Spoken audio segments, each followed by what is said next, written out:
To take off, I hold the Spark in my hand, and I press the power button twice.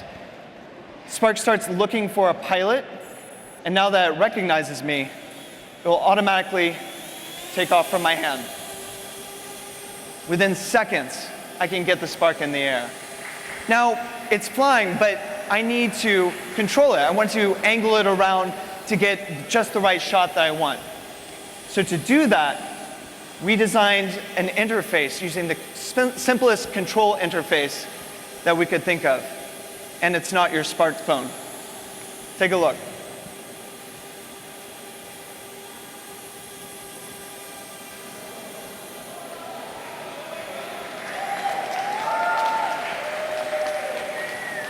Just using my palm, I can move Spark left, I can move it right, I can use it up and down, I can push it away from me, and I can pull it towards me. It's that simple to control, and it truly feels like magic. Now, within this range, I've got about 3 feet between me and the Spark, but that doesn't show the epic perspective that drones are known for.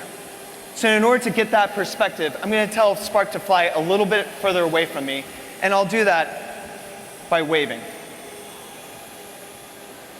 Just like that, Spark flies about 10 feet away from me and keeps me centered in the middle of the shot. It's fantastic.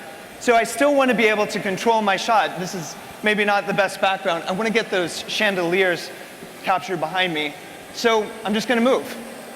And Spark is actively tracking me as I move around so that I can choose the right scenery behind me. All right, this is the shot I want. And I'm going to take a picture just by doing this. Just like that, I've taken a picture. From takeoff to taking a picture, it's seconds. Now, I can still bring it back and land just by waving. This is using gesture control from start to finish to control the Spark's flight.